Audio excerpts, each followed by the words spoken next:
আসসালামু আলাইকুম। সুমাইয়া আহমেদ চ্যানেলে আপনাদের সবাইকে স্বাগতম। আজকে আপনাদের সাথে শেয়ার করব বাঁধাকপির মুচমুচে পাকোড়া বা বাঁধাকপির বড়া। এটা অত্যন্ত সুস্বাদু এবং একটি মজাদার রেসিপি এবং স্বাদে গুণে ভরপুর। তো চলুন কথা না বাড়িয়ে দেখা যাক কীভাবে বাঁধাকপির পাকোড়া তৈরি করি।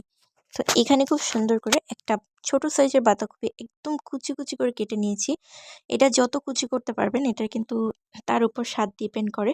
কারণ পেঁয়াজ যেরকম কুচি কুচি করে কাটলে পেঁয়াজ ওটা খুব মজা হয়, এটাও কিন্তু সেই রকম যে একদম কুচি কুচি করে কেটে নিয়েছি। সাথে এর মধ্যে সামান্য হালকা ধনেপাতাও মিক্স করে নিয়েছি।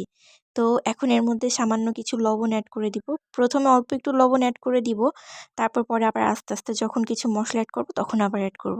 এখানে অল্প লবণ আর ৩ টার মতো কাঁচামরিচ একদম কুচি করে কেটে নিয়েছি। ৩ থেকে ৪ টা, আপনারা যেমন ঝাল খান তেমন ডিপেন্ড করে মরিচ দিবেন।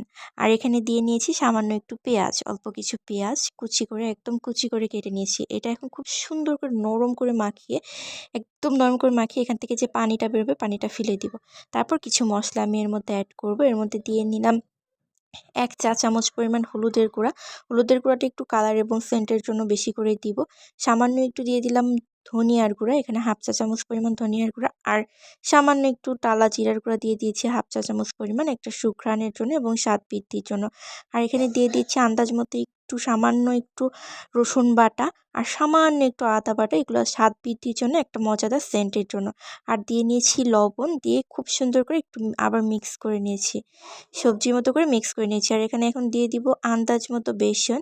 এখানে আমি প্রথমে অল্প একটু বেসন দিয়ে আগে মাখিয়ে নিয়েছি।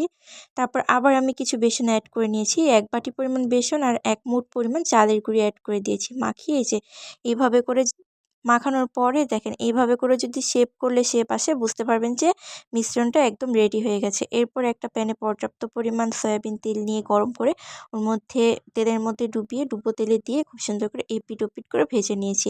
আমার বাঁধাকপির পাকোড়া কিন্তু কমপ্লিট। দেখতে যেরকম সুন্দর হয়েছে এইভাবে কালার করে ভেজে নেবেন মিডিয়াম টু লো হিটে। খেতেও কিন্তু অনেক মজা হয়েছে। ধন্যবাদ সবাইকে। ভিডিওটি ভালো লাগলে অবশ্যই চ্যানেলটি সাবস্ক্রাইব করে পাশে থাকবেন।